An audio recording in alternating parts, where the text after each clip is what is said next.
Lady. That's how guys lose their jobs, not collecting fares. I'm sorry. I guess I'm a little excited. Thank you, lady.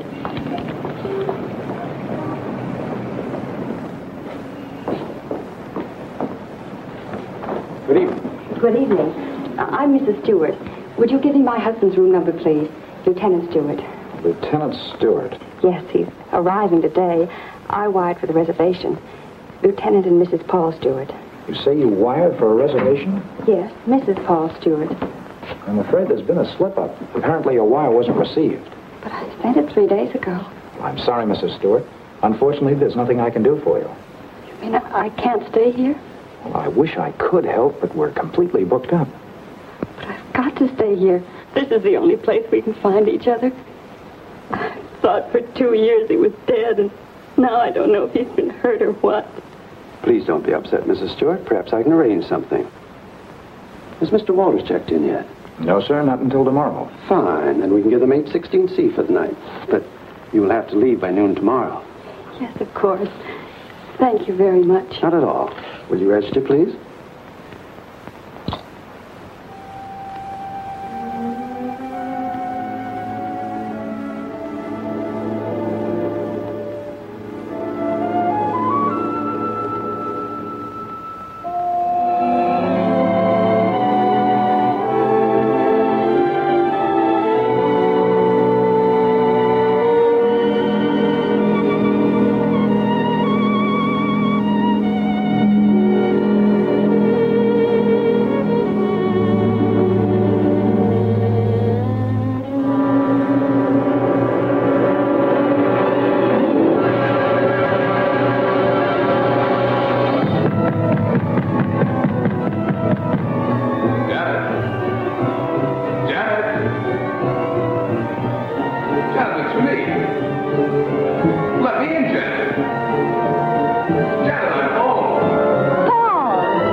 Hello, this is Mrs. Stewart. Did my husband come in? No, thank you.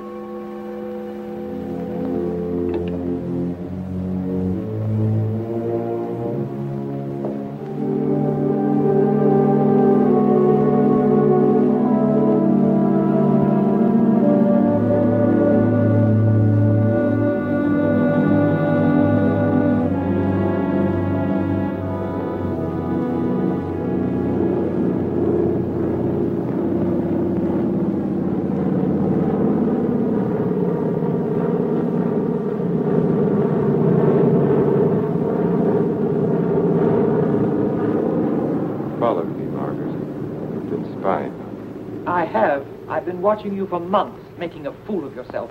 I don't think so. Bringing her here. Elaine was just about to leave. I didn't interrupt too soon? Perhaps it's just as well things worked out like this, Margaret. I've decided to ask you for a divorce. A divorce? Well? Why should I divorce you? Oh, please, Margaret, let's be sensible. Whatever we had for one another is gone. We've been afraid to admit it before, but it's true. Elaine and I... Well, I love her. You never loved anyone but yourself. Please, Margaret. I was good enough for you once, but now you want someone younger. It's not that way at all. It's just that I can't go on with you any longer. All right, Richard. You can have your divorce. You're right. We are strangers. But I have some pride, and no one's going to think you've cast me off like Margaret. that. You want your precious Elaine, and you can have her. But people are going to know the truth. I'll start right in by telling the room clerk you've been entertaining your girlfriend in our apartment. Then I'll call the newspapers. Careful, cautious Richard. Destroying everything he is for the sake of a cheap... Get away from that you asked phone, for it, Margaret. and you're going to get it. Leave that phone I'll enjoy alone, telling Margaret. your friends Leave you that and your phone little lovebird alone. have been up to... I hate you.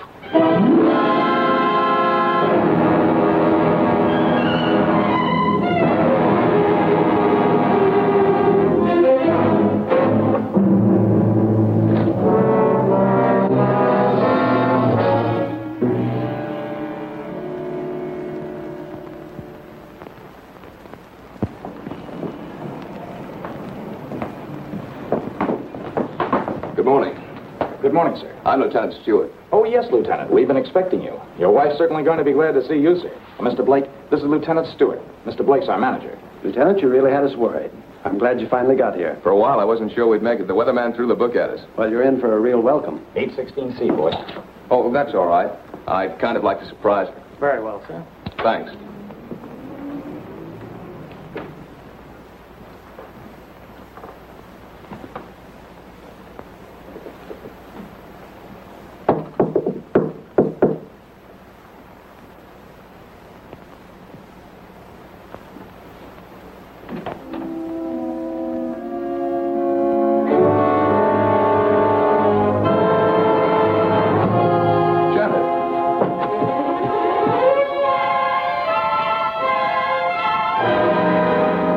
What's the matter? Janet. Janet, it's me. It's Paul.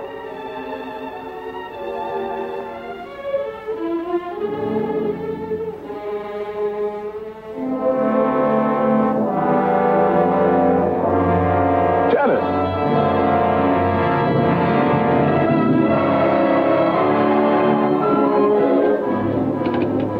Hello? Hello, operator. This is Lieutenant Stewart calling.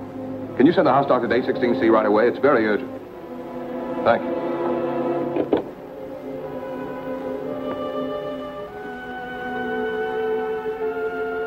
Well?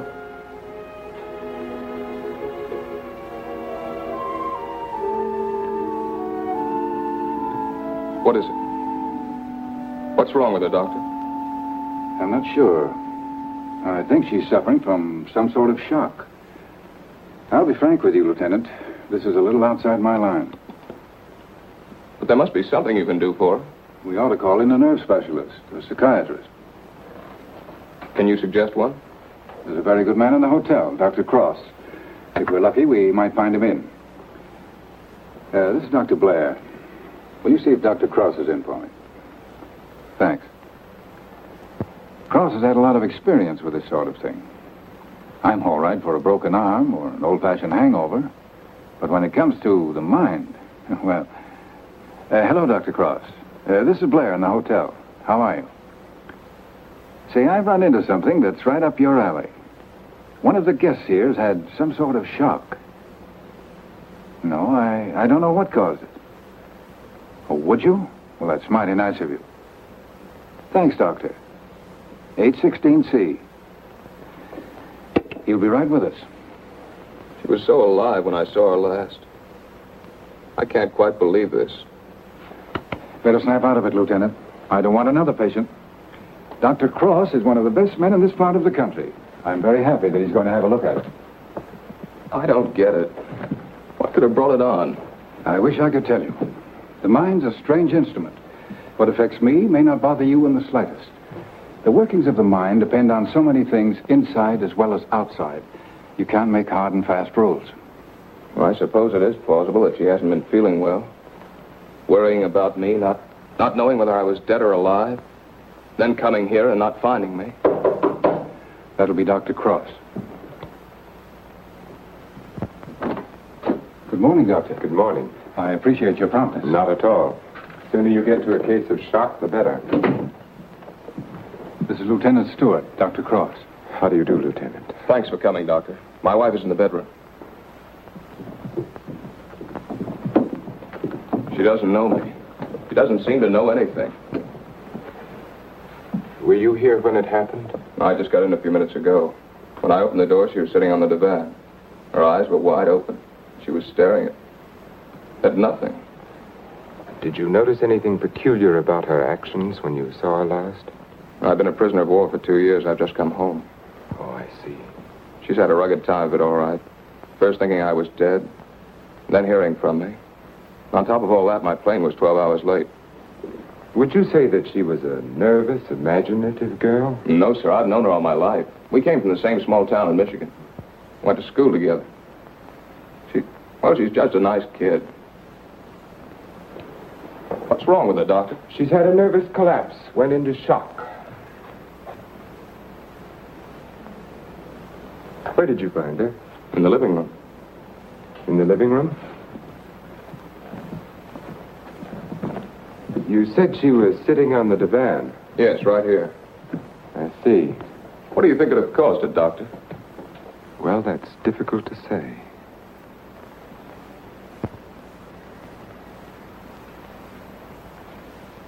You have no idea how long she might have been sitting there. No. Oh, the clerk did say she phoned down about 1 in the morning. Between 1 and 8:30. What difference does that make, Doctor? The important thing is what can you do for her? It's hard for a doctor to make promises. We can only do our best. Are you living permanently at the hotel? No, as a matter of fact, we've got to clear out by noon. Oh, I see. But then I'd better take her to my place. She's going to need someone with her night and day. Dr. Cross has a private sanatorium just out of town. I see. Believe me, Lieutenant, it's best for her. But there must be a hospital here in San Francisco. I'd like to be near her. Of course. But I'm at my place every day. It's in the country, and she'll get plenty of fresh air and quiet. If I were you, Lieutenant, I'd listen to Dr. Cross. Okay. You men know best. Just get her well again. I was getting ready to leave when you called. I'll take Mrs. Stewart up with me now.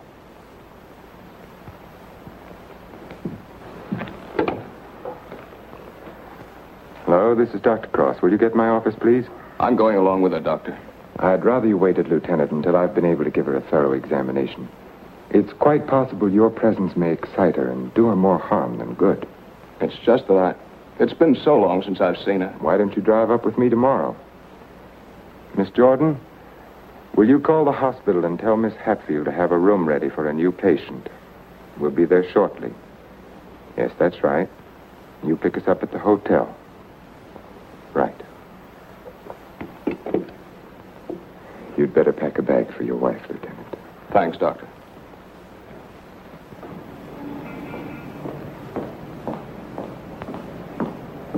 I'm from Dr. Cross's office. We were to pick up a patient. Oh, yes. They're on their way down now. Thank you.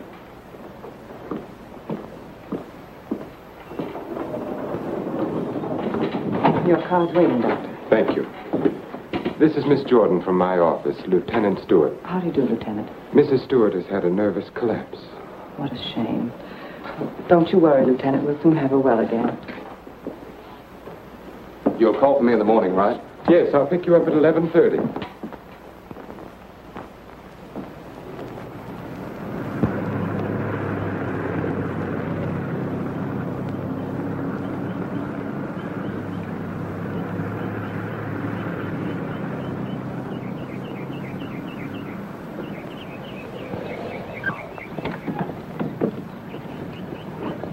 Put her to bed and have Dr. Stevens give her an injection of scopolamine. Yes, Doctor.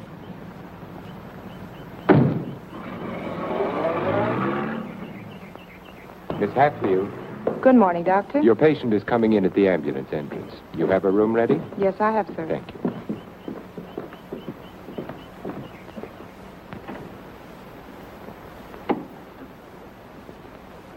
Good morning, sir. Good morning, Doctor. How is she? Quite relaxed, sir. What's her trouble? Amnesia shock. She's had her injection. Yes, doctor. She's ready to talk now. Thank you. That'll be all.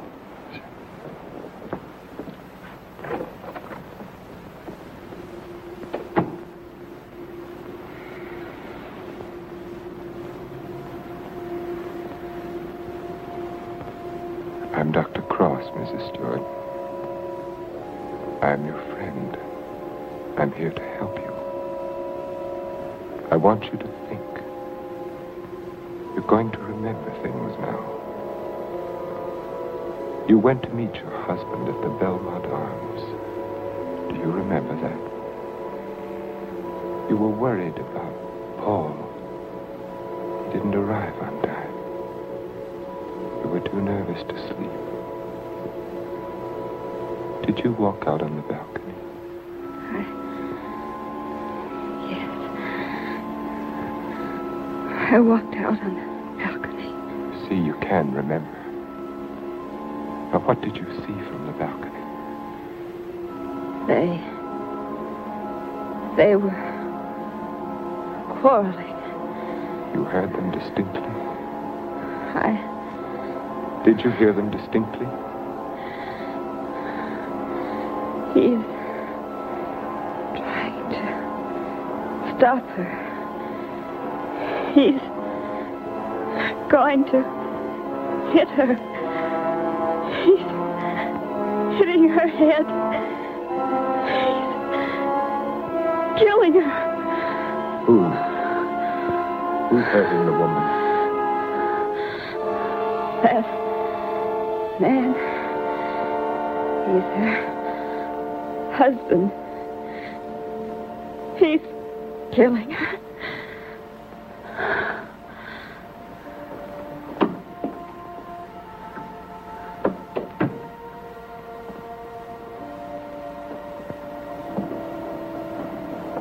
Well? She knows, Elaine. She remembers. Her room was opposite my apartment. She walked out on the balcony. She heard everything.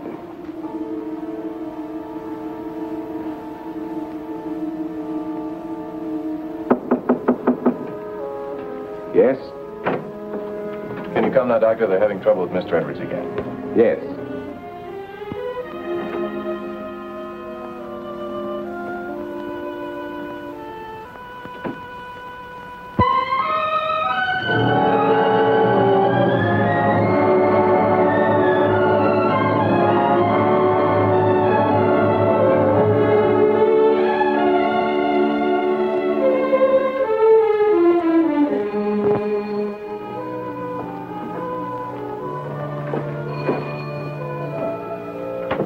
Darling, I didn't think you'd ever get here.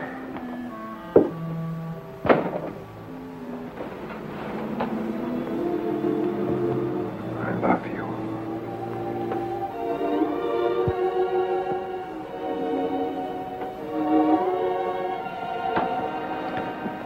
You've got a headache.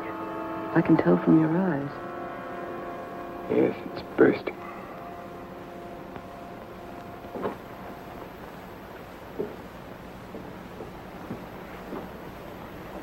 You did it? Yes. Yes, I did it. It was horrible, Elaine. I had the porter take the trunk down. I told the hotel manager I was joining my wife in Carmel for a few days to ship the trunk to my lodge. No one knew she was in town last night? No, she came up the back way. She wanted to surprise us, remember? You're not sorry. Are you? I wish I'd called the police. I lost my head. I didn't mean to kill her. There was no premeditation. But now I've concealed her body. I've shipped the trunk to my lodge. And you know as well as I do there's only one answer for that. I shouldn't have listened to you, Elaine. Think, darling. What would have happened if you'd called the police? Manslaughter means 20 years. What would that have done to you, to us? I don't know. Would you have wanted it that way? Now no one knows. We're safe. You're forgetting Janet Stewart, aren't you? She knows. What if she talks? I haven't forgotten her. She can't tell what she's seen as long as she's in this condition, can she? Shock will wear off in a couple of weeks at the most. It'll wear off if you let it, Dick. Elaine, I'm a doctor. She'll talk only if you let her. You mean too much to me. It's the only way out, Dick. It's the one and only way out for us. I don't know, Elaine. I've got to think.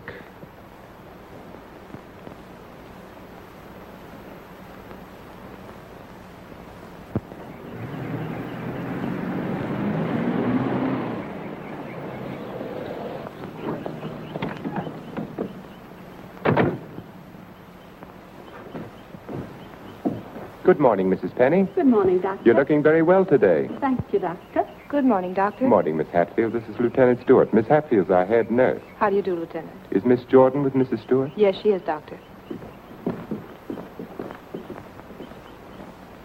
Good morning, Lieutenant. Janet. Darling, it's me. It's Paul. I'm home, dear.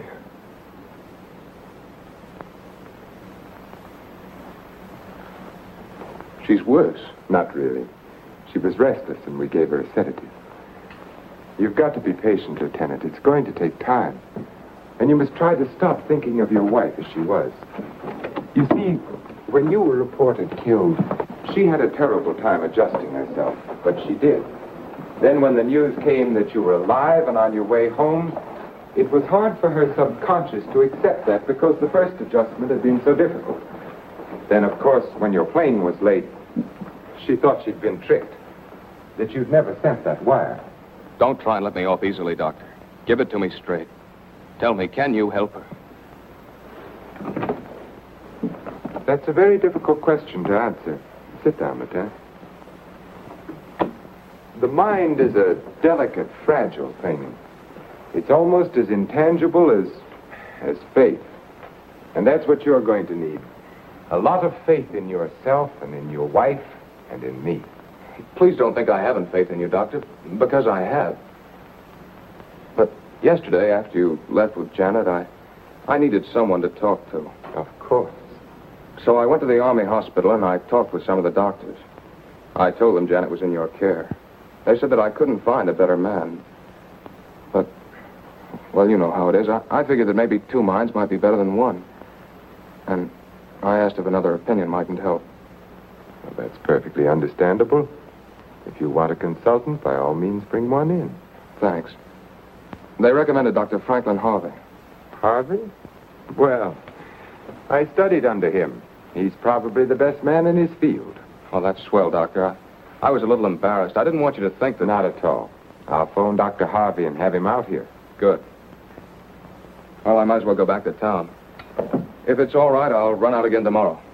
For Mrs. Stewart's sake, I'm going to have to ask you to observe our regular visiting days, Sundays and Thursdays. I'll phone Dr. Harvey and try to have him out here Thursday so that you can talk with him then. Okay, we'll make it Thursday. Oh, I thought you'd like to know, Lieutenant. She's resting quite easily now. Thanks. Goodbye, Doctor. Miss Jordan. Goodbye.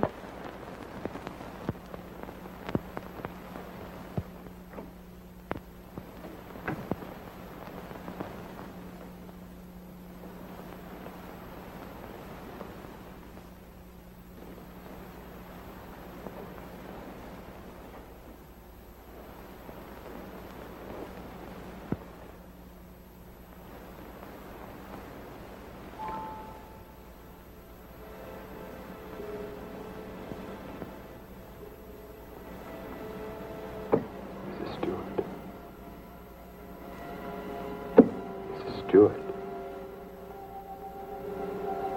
You're going out on that balcony again, Mrs. Stewart. You're looking into the other apartment. You're listening to the argument. Do you remember what happened to the woman? He's hitting her. He's hitting her with the candlestick. And now he's hitting you. Hitting you with the candlestick. Hitting your head again and again. The candlestick killing you. Soon you won't be able to remember anything. You can't hear the sound now. You can't hear anything. You can't hear. You can't remember. You can't remember. You can't remember. Edward's condition is deteriorating rapidly. If this continues, we will have to take steps to put him in a more suitable institution. She's exhausted. You haven't got far to go. Lane, do you think you could manage it here alone for the weekend? Certainly. Why? The trunk should be there tomorrow. I've been wondering. There are no servants at the lodge. What'll happen when the trunk is delivered and there's no one to receive it? Nothing. They'll just leave it on the back porch. When are you leaving? Tomorrow. Dr. Harvey's due here this afternoon. Harvey? Coming here for what? Stewart requested a consultation. You're not going to let him examine her. Of course. How would it have looked if I'd said no? But he might discover something. He has no reason to be suspicious. You can't risk it. I won't let you. I know what I'm doing, Elaine. Darling, you're not thinking clearly. I've never seen things so clearly before in my whole life.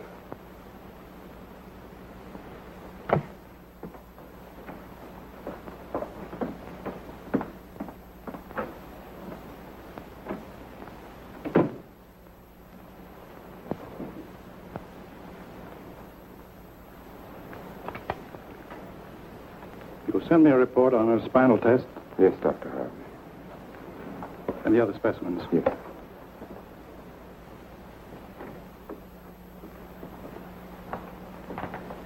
You know, Richard, I'm not sure I completely agree this was all brought on by her husband's late arrival.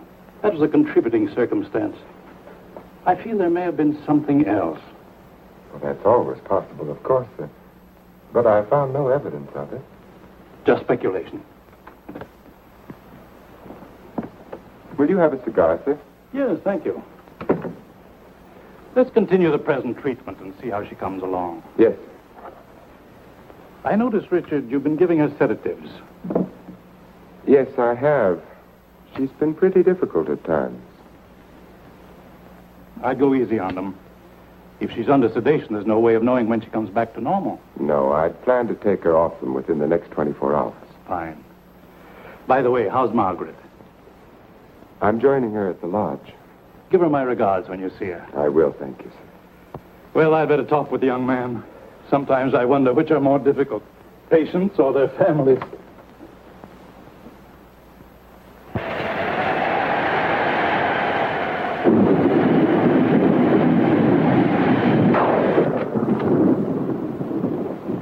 Hiya, beautiful. Hi. Yeah, what a night. You don't happen to know a blonde who'd like to relax with me, do you? That's what I thought you'd say. Coffee? Please. And poor Edward's e-storms don't do him any good. He kept ducking into his closet and slamming the door after him. Finally had to lock it. How's your patient?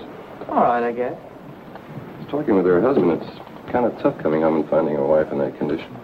Yes. Can't figure Dr. Cross's treatment. Why keep the poor guy from seeing his wife? I think it would have helped snap her out of it if she saw more of him. Dr. Cross doesn't want to get her excited. After all, the attack was brought on by worry over him. Yeah. That was close.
time to turn in. So you better tuck your patient in bed and get a good night's sleep. Yes, I should be up there now.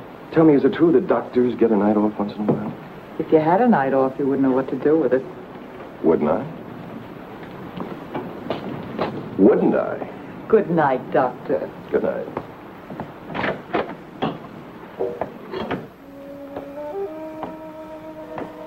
Well, another stormy weekend. It is my night off.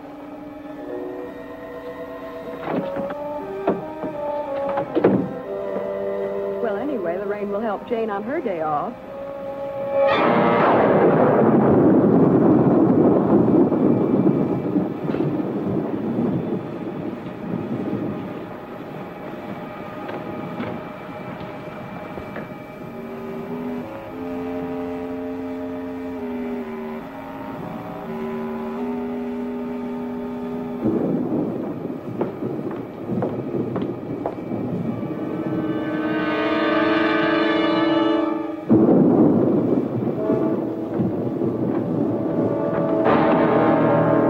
Who's there? Why, Mr. Edwards, you shouldn't be in here. Come, I'll take you back. Don't I?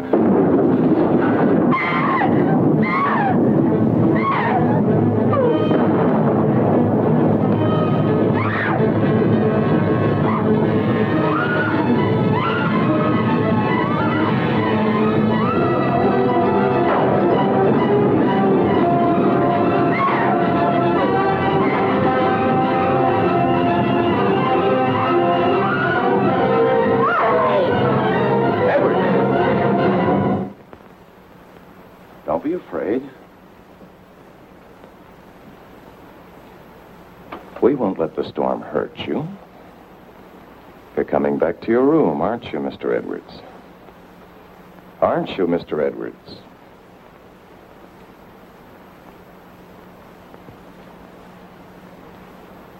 That's fine. Come along. Take care of him, Frank. Yes, Doctor. Come along, sir. Are you all right, Elaine? Yes. There, Mrs. Stewart, it's all over. Oh, he killed her. He hit her on the head and he killed her. Her husband killed her.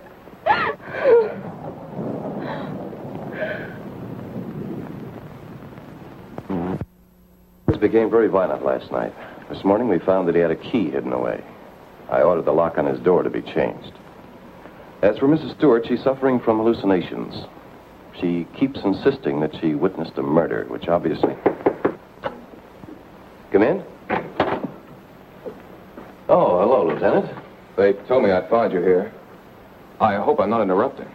Not at all. It's kind of rough, isn't it? Yeah. She's out of her head. She's got a crazy idea she saw a murder. What am I going to do? You're going to sit tight. She's in good hands. So they keep telling me, but... Oh, she's getting worse. Now, I'm thinking of taking her back to San Francisco, to a hospital there. I wouldn't do that if I were you, Lieutenant. Dr. Cross is tops, you know that.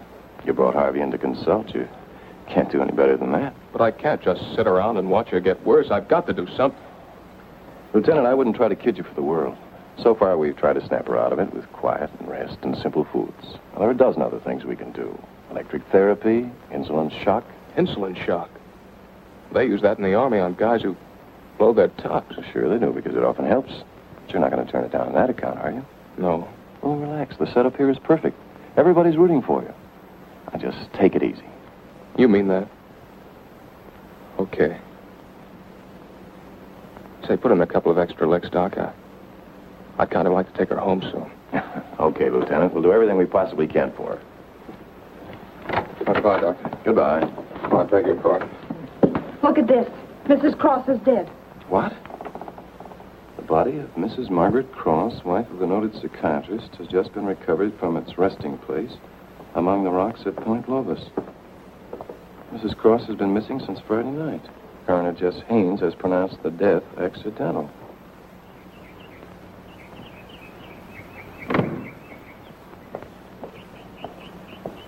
Good morning, Doctor. You have our deepest sympathy. Thank you.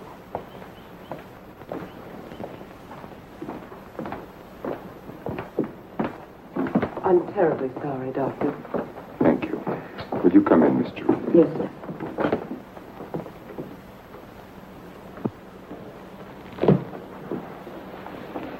You're the perfect picture of a heartbroken husband. Am I? I've missed you. Driving back, there was time to think. I got to thinking about you. I asked myself, is she worth what I've done? Well?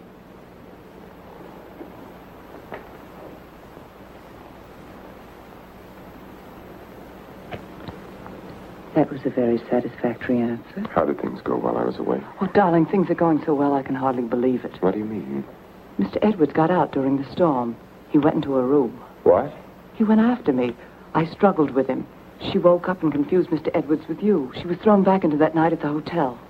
Oh, Elaine, that undoes everything I've tried to do. No, Stevens and Miss Hatfield heard her. They're convinced she's insane. Now, no matter what she says, they'll think she has hallucinations. I see. But you don't see, darling. Before you were trying to make a threat. Now she can talk her head off and no one will believe her.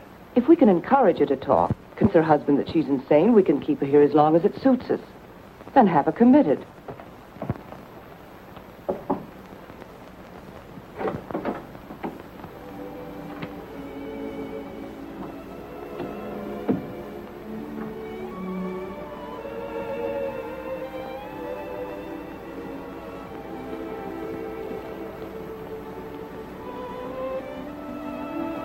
Darling. Janet, darling. It's me. Wake up. I'm here, dear.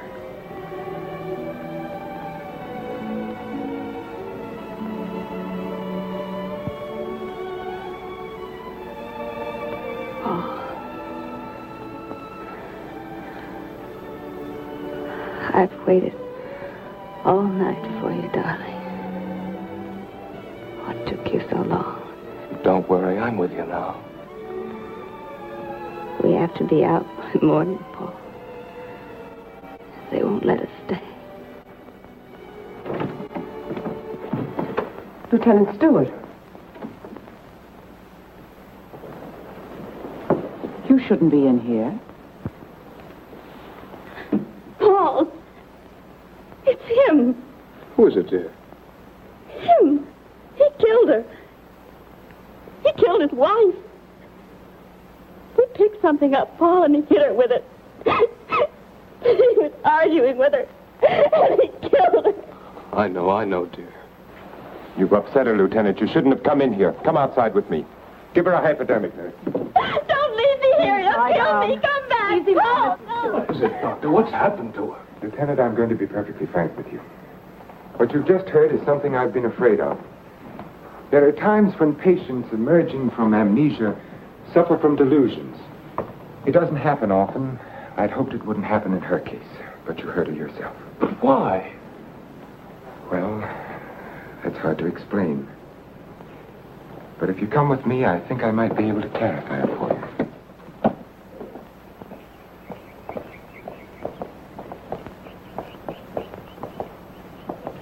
Hello, Mrs. Penny. Good day, Doctor. How are you feeling today? Just fine, Doctor. Just fine. That's a lovely thing you're knitting there. It's a shawl for one of my friends. Everyone here treating you well? Oh, yes. They're very nice to me. Dr. Stevens hasn't tried to kill me with that needle for a long while now. Neither has Miss Hatfield. Haven't I told you many times, Mrs. Penny, that no one here is trying to kill you? Oh, yes, they are. You all want to kill me. You're murderers, all of you. But I've learned. I'm too smart for you.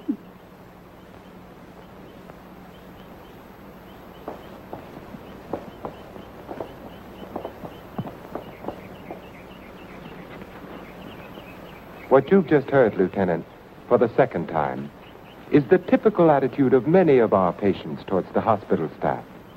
But that old lady, she seemed all right. Mrs. Penny is suffering from a paranoid form of dementia precox, characterized either by delusions of grandeur or delusions of persecution, or both. The patient, when confined to the hospital, almost invariably becomes convinced that the doctors and nurses who are treating him are really murderers intent on killing him.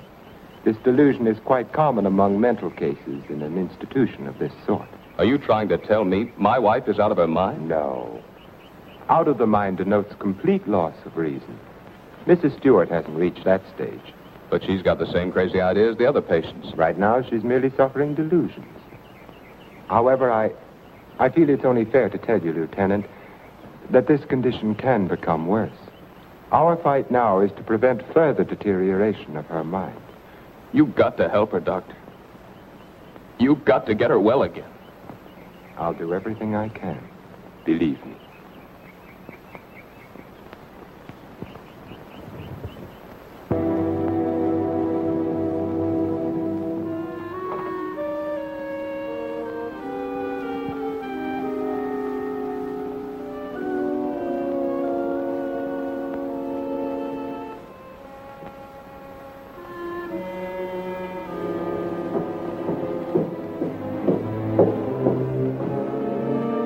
Come now, Mrs. Stewart, you shouldn't be out of bed.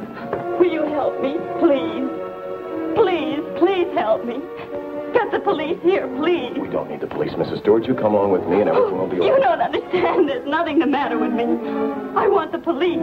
That doctor's a murderer. But you go back to bed and we'll call them. Don't talk to me as if I were crazy. I'm telling you the truth. Orderly. Now come along, Mrs. Stewart. No one is going to hurt you. Everything is going to be all right. Orderly! Let me go. No. I'm not crazy. I'm not crazy.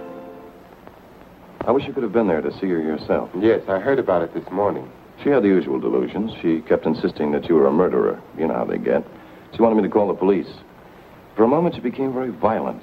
I had to give her a sedative. I think we ought to do something about her. I agree with you, Doctor. I'll be in to see her in a few minutes. Thank you, sir. Thank you.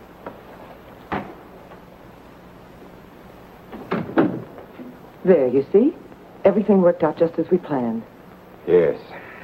Well, smile, darling. It's fallen right in our lap. You don't seem particularly pleased. I am. Of course I am, Elaine. But what are you going to do? I'm going to try to find something that will convince her that she's insane. You'd better get back to her now, darling. I'll be over in a few minutes. Right.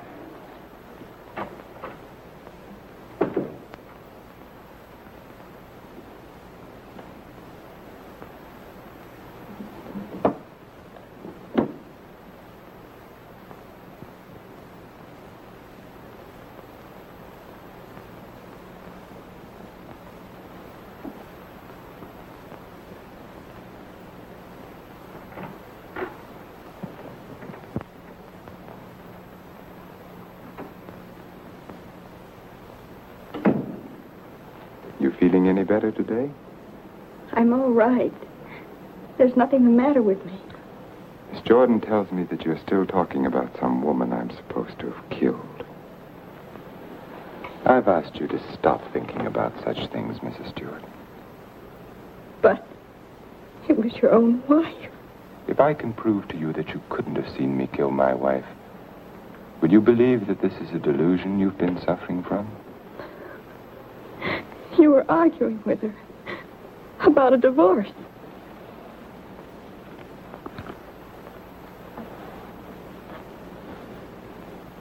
If you will look at the date on this newspaper, Mrs. Stewart, you will see that my wife died only a week ago.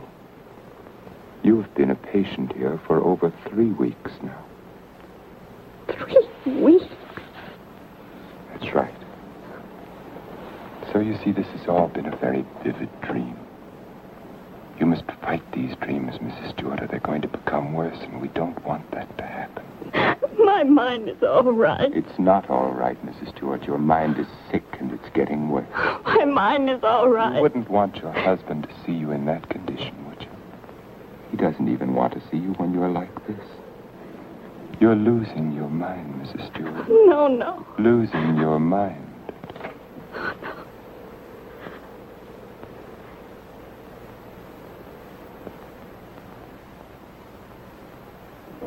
Thank you, Miss Hatfield. Dr. Cross, Yes? there's someone in your office to see you. Did I have an appointment? No, sir. He's from the District Attorney's Office of Monterey. Oh, yes, thank you.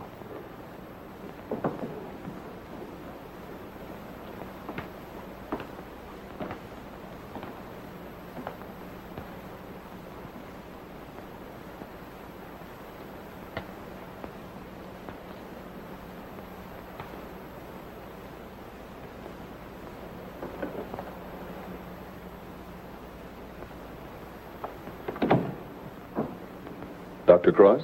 Yes? How are you? My name's O'Neill. I'm with the district attorney's office in Monterey County. Oh, yes. What can I do for you? It's in connection with your wife's death, Doctor. I thought the case had been closed. Something happened this week that made us consider the possibility that your wife didn't fall into that chasm by accident. I don't understand. A couple of days ago, someone broke into Harwood Lodge, beat Mrs. Harwood into unconsciousness, and made off with her valuables. We caught the thief day before yesterday.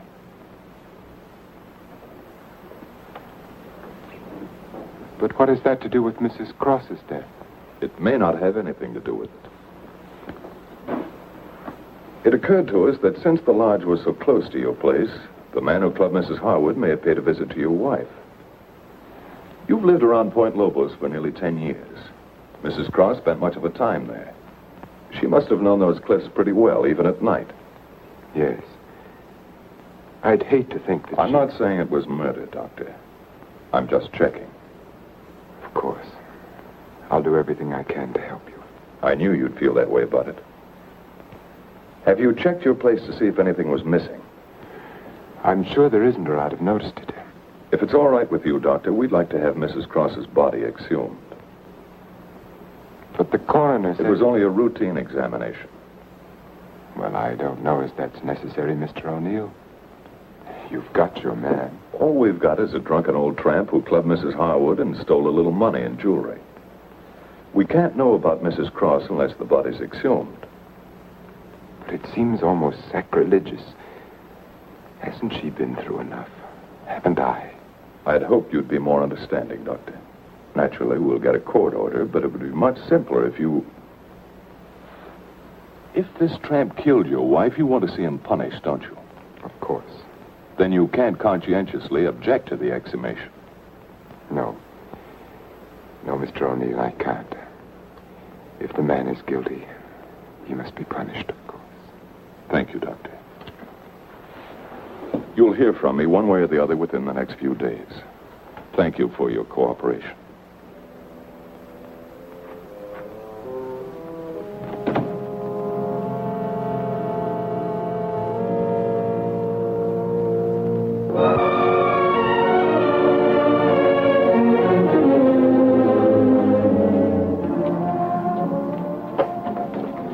Darling, I've been so worried I didn't know what had happened to you. Where's you been? City. When you weren't here for dinner, I began to worry. What did the man from the district attorney's office want? They're going to exhume Margaret's body. You're not going to let them. I had nothing to say about it. They'd get a court order. But why are they? I don't think some prowler may have killed her. Prowler? They weren't looking for anything before. She slipped and fell and fractured her skull against the rocks. Now they may discover it wasn't the fall that killed her. They can't prove anything. No. Once they start asking questions, That's why I went to the city. I had to make sure that I hadn't overlooked anything in the apartment. Why didn't I report it in the first place? Why did I let you talk me into it? If it weren't for that Stewart girl, if they start asking questions and find her... Maybe they won't find her. We've taken care of everything else so far. If we have to, we'll take care of her, too. And you're not helping matters acting this way.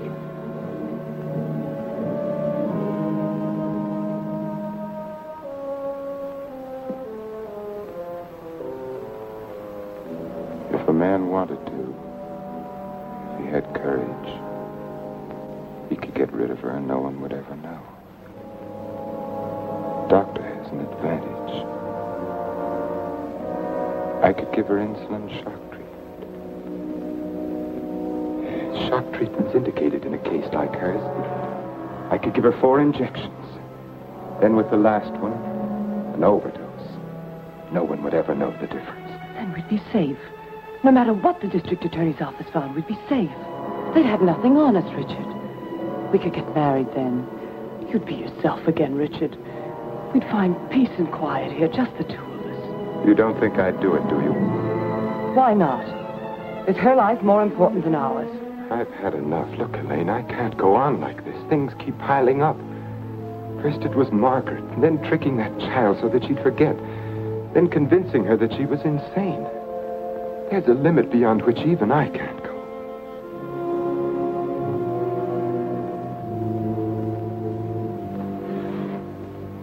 Richard, remember the first night I came here? Remember?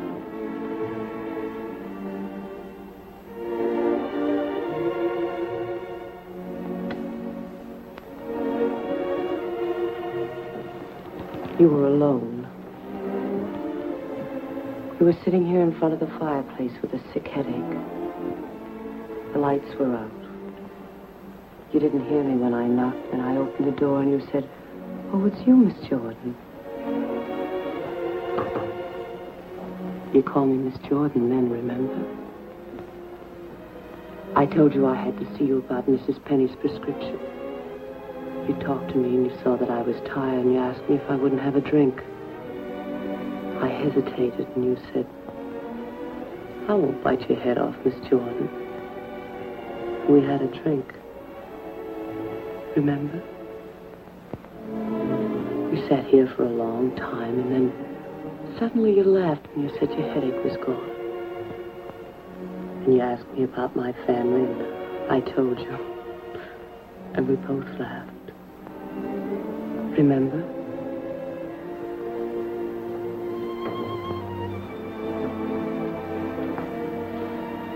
Then you took me in your arms.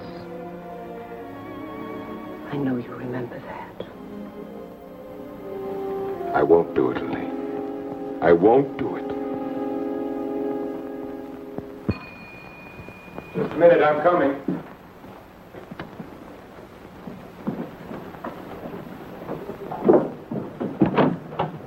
Hello, Doctor. Come in. I hope you hadn't gone to bed. No, They told me at the hospital I'd find you here. I didn't expect to see you so soon, Mr. O'Neill. I thought you'd phone me if there were any developments. I had to serve the papers. Oh, yes? Coroner's inquest subpoena. Now it's legal. What did the coroner find? Your wife was murdered, Doctor. Oh?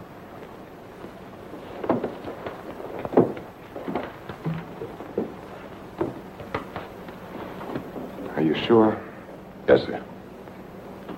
Sit down, Mr. O'Neill. She was beaten over the head, suffered an explosive fracture. Death was practically instantaneous. This prowler you told me about, you think he did it? Seems so. He clubbed Mrs. Harwood. Your wife went out the same way. A pattern. Killers usually follow a pattern. You don't know how she was killed? I mean, the weapon? She was struck with a candlestick. A candlestick? Are you sure? A heavy silver one. How can you know? Microscope. There were particles of silver in the wound. They told us it was a silver object. There were bits of wax mixed in with the silver. They told us it was a candlestick. Must have been a heavy candlestick to have done the damage.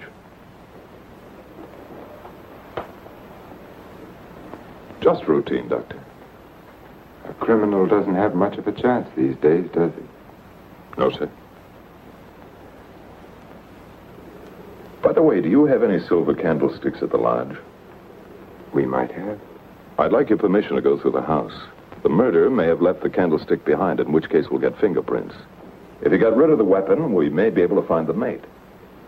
Then we'll know what to look for. Of course, go right ahead. Thanks. Now, if we can find the candlestick, our troubles are over. By the way, when did you see Mrs. Cross last? Alive, I mean. Oh, a couple of weeks before she was killed. Why? Can you place it a little more definitely? I think so. Things had been piling up around here, and I needed a change. So I drove down to Point Lobos on a Friday night. Anyone see you? I don't think so. Why? We're trying to fix the exact time of her death. Well, I'm not sure anyone saw me. I drove down there on Friday night, left there around 9:30 Saturday night.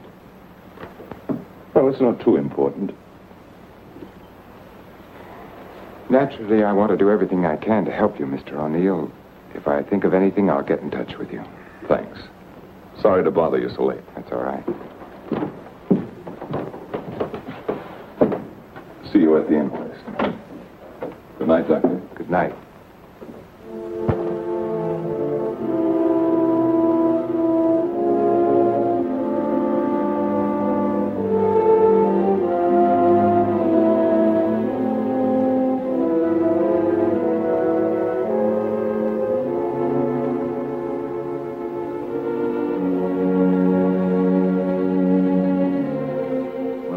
with her, comfort her, honor and keep her in sickness and in health, and forsaking all others, keep only unto her, so long as ye both shall live.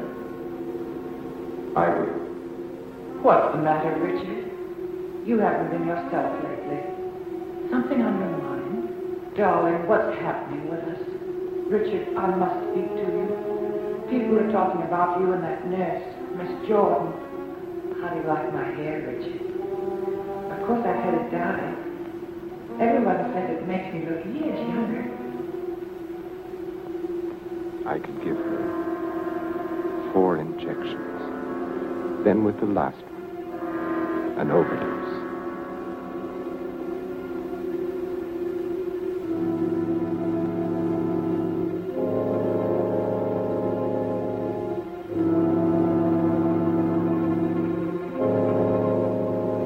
Then we'd be safe. No matter what the district attorney's office found, we'd be safe.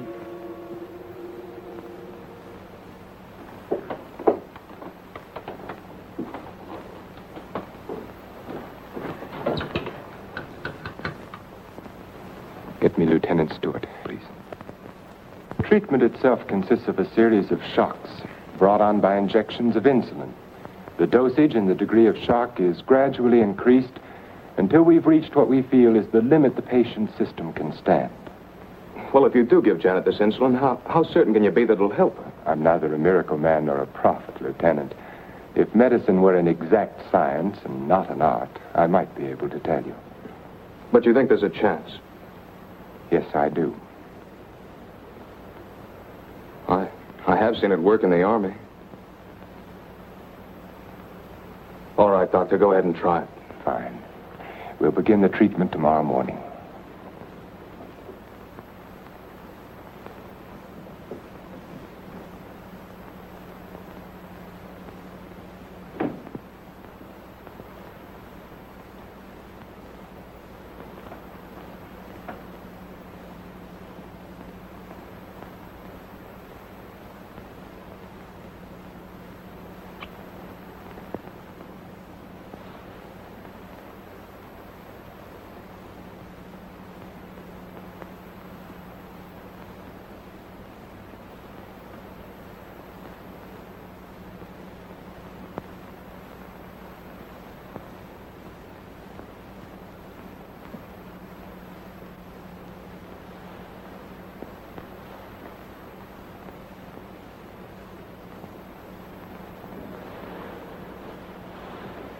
Give her about an hour and a half.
Dextrose will bring her up now.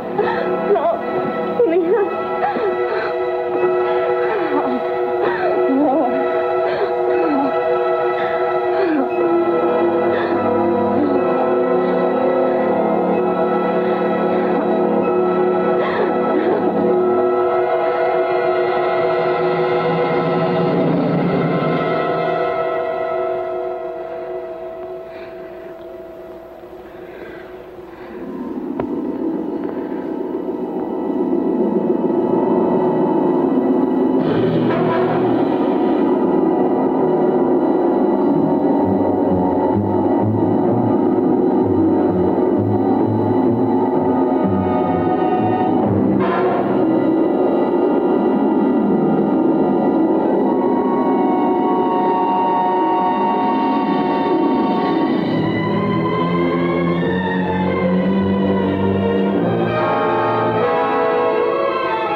he's in. Do you have an appointment?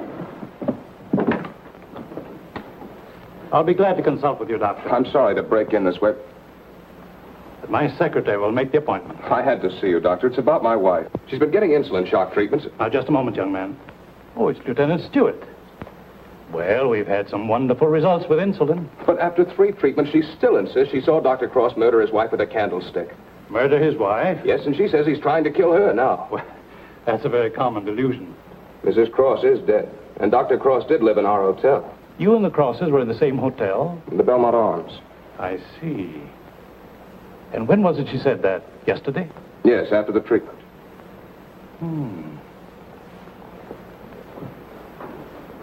You realize it's hard to make generalizations.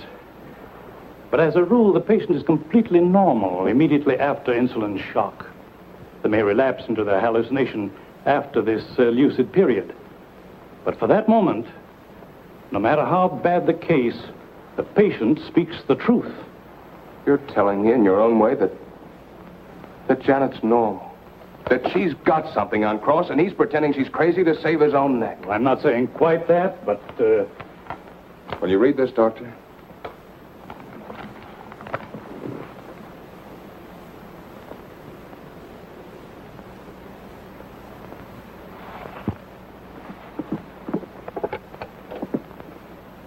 Get Dr. Cross at his sanatorium, please. It seems inconceivable. Hello, Dr. Cross. I'm sorry, Dr. Harvey. Dr. Cross is with Mrs. Stewart. No, sir, this is Dr. Stevens' day off. I see. Thank you. Well, Lieutenant, I think a trip is in order.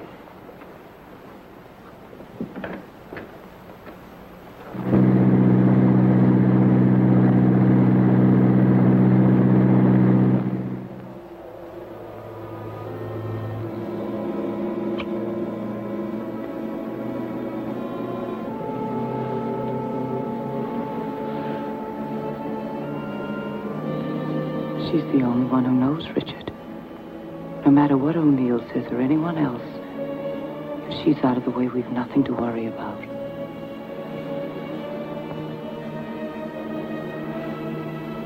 They can hint and guess all they want, but without her, they have nothing.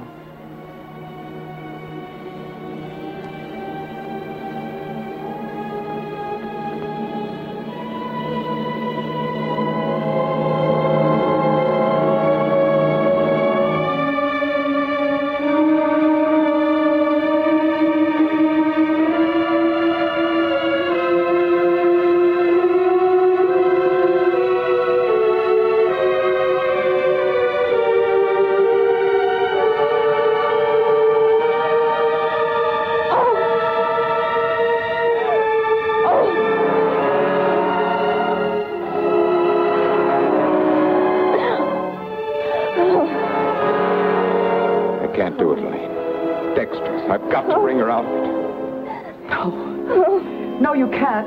Dick, you can't. Dexter, Elaine, I've got to save her. I've got You can't. I won't let you. We've got to go through with this. Don't you understand? I can't go through with it. Her life or ours. No one will ever know. Elaine. Richard, listen to me. Let go of me. Richard, I love you. Richard! Richard!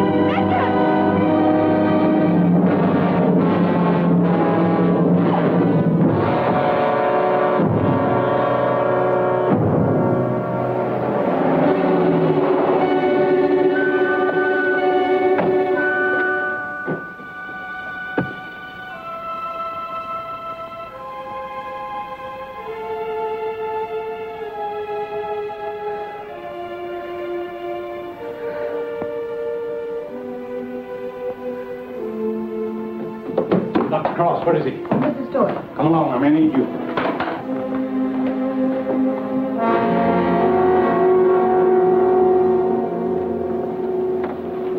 Adrenaline, quickly.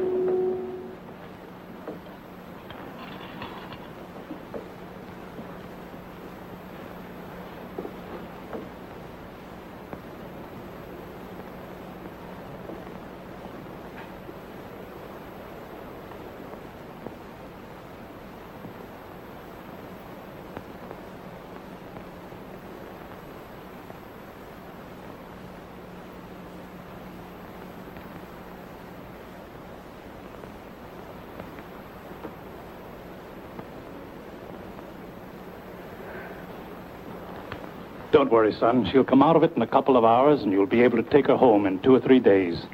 I'm very grateful to you, Doctor.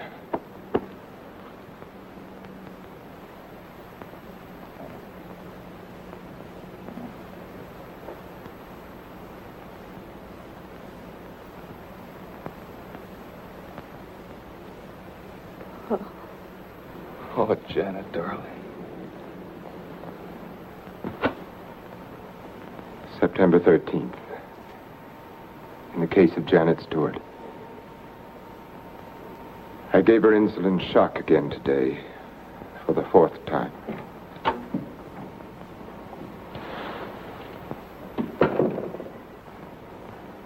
Can you give me a minute? Thank you.